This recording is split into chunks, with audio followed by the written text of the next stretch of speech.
badannya.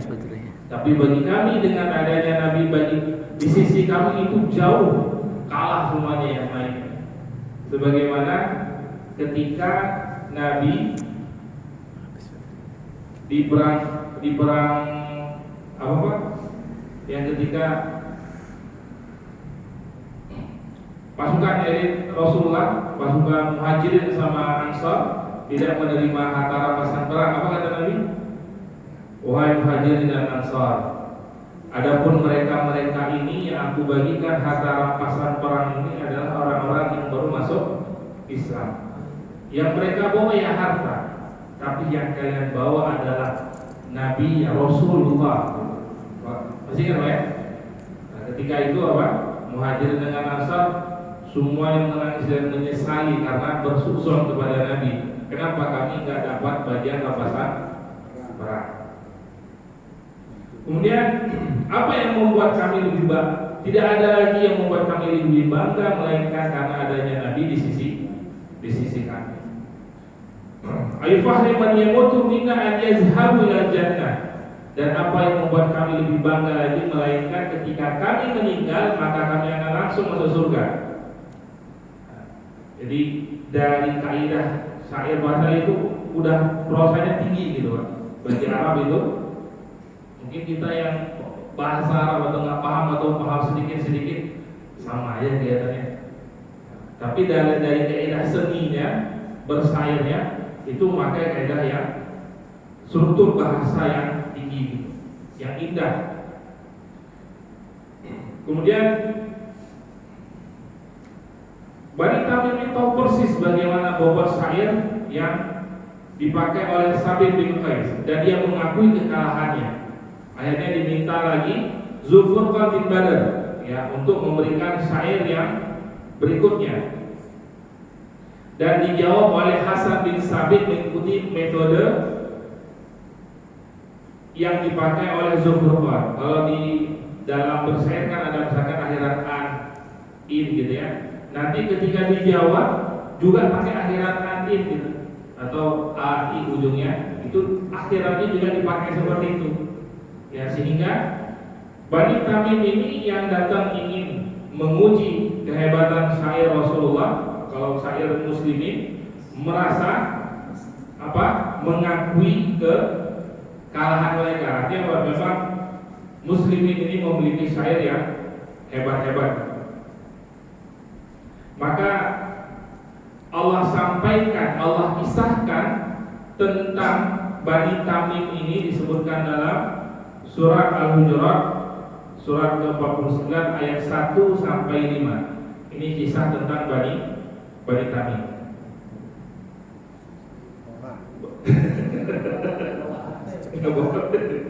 Baik, langsung aja mungkin Pak. Nah di ayat pertama kata Nabi bahasa Al-Quran terkait masalah hukum-hukum yang ada di dalam Al-Quran, maka Nabilah yang harus didahulukan. Karena Nabi datang dengan membawa syariat gitu ya, yang tahu persis bagaimana hukum dalam Al-Quran yang Nabi. Makanya apa yang disampaikan Nabilah yang menjadi rujukan kita. Kemudian yang kedua, jangan engkau angkat suara di depan Nabi. Ini ketika tadi yang Bani Tamim datang ke rumah Nabi dengan berteriak. Maka dalam mazhab Imam Malik, beliau setiap kali akan membacakan hadis-hadis Nabi pasti beliau akan bersuci dulu, mandi pakai baju bersih berwudu. Dan ketika beliau menyampaikan hadis nggak boleh satupun motong pembicaraan. Ini bagian dari ta'dim dari ayat ini. Ya, ta'dim kepada Rasulullah, jangan sampai kita angkat suara kita lebih tinggi daripada suara Nabi. Jadi implementasi hari ini kurang lebih begitu Pak. Maka ketika hadis dibacakan kita asik sendiri, itu sama seperti kita sedang berlomba-lomba dengan Nabi itu. Berbicara Nabi berbicara tapi kita berbicara juga. Kemudian yang keempat, nah adapun orang-orang yang Bani Tamim ini melakukan hal seperti itu ya karena mereka nggak paham tentang hukum. Jadi Allah ceritakan langsung kisah mereka Bani Tamim ini di surah Al-Hujurat ayat 155. Kemudian setelah mereka mengaku kalah, akhirnya seluruh Bani Tamim ini masuk Islam. Ya, jadi perantaranya dari 3 orang ini tadi, akhirnya semuanya masuk Islam. Kemudian yang berikutnya datang dari suku Hanifah. Ya, tadi suku Tamim, sekarang dari suku Hanifah atau Bani Hanifah. Mereka ini memiliki hampir 100.000 orang jumlah penduduknya. Artinya ketika mereka masuk Islam, maka semuanya akan masuk Islam. Ada 100.000 orang, jumlah yang cukup banyak. Mereka sebelum masuk Islam semuanya sama, mengutus para pemuka-pemukanya. Beberapa orang pemukanya dari suku Hanifah, salah satu di antaranya adalah Musailamah Al-Kadzdzab. Ya, dulu belum dapat gelar Al-Kadzdzab, masih Musailamah. Tahu ya Musailamah? Nabi palsu. Makanya nanti disebut mendapat tambahan gelar dari Nabi langsung itu Al-Kadzdzab, Musailamah Al-Kadzdzab. Dia dari suku Hanifah. Dia datang dengan beberapa pemuka sukunya. Nah, kalau nggak salah 5 orang, 4 orang langsung datang menuju Nabi, ketemu dengan Nabi. Ya. Dan berbincang dengan Nabi, kata mereka sampaikan, sungguh kami semua ingin mempelajari Islam. Kemudian Nabi ajarkan dan mereka semuanya 4 orang ini masuk Islam. Nah, 4 orang ini bilang, kecuali 1 orang yang belum masuk Islam ini. 1 orang ini dia nggak mau masuk ke sini, nggak mau bertemu dengan Nabi. Dia nunggu di luar kota Madinah, jagain kendaraan tunggangan mereka, tunggangan para pemuka teman-temannya yang lain gitu. Ibaratnya udah biar saya yang jagain ontanya, kalian masuk aja ke dalam.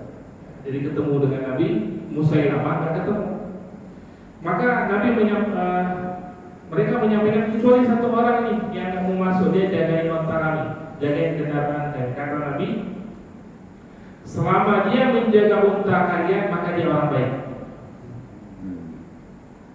Lihat, ya, bagaimana Nabi memuji seseorang, ya. Ya, benar kan? Kalau orang jahat mana mau jagain onta? Ya, pergi kemana sendiri gitu ya.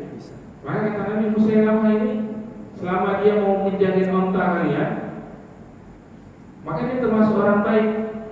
Keempat orang ini menceritakan tentang bagaimana Nabi memuji Musailamah. Ternyata Musailamah nggak tahu diri.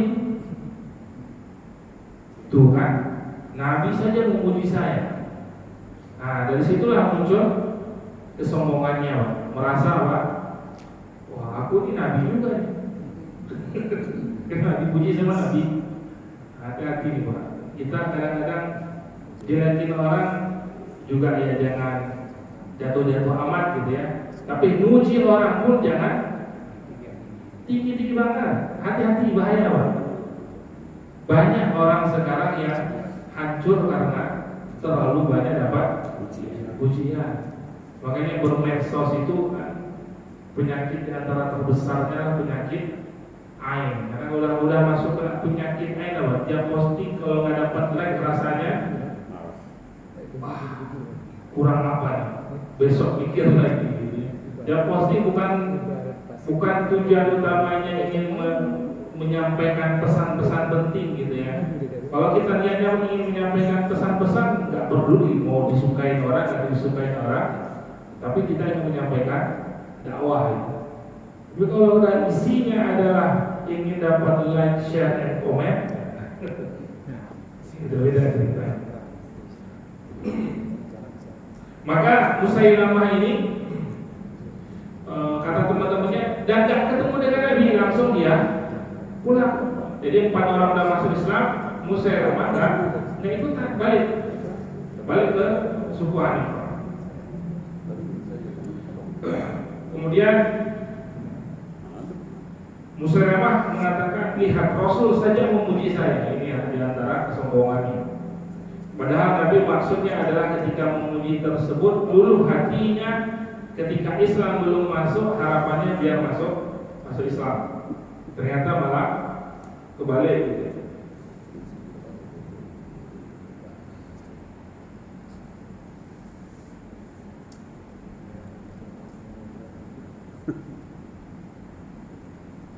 Kemudian teman-temannya nanya, yang tadi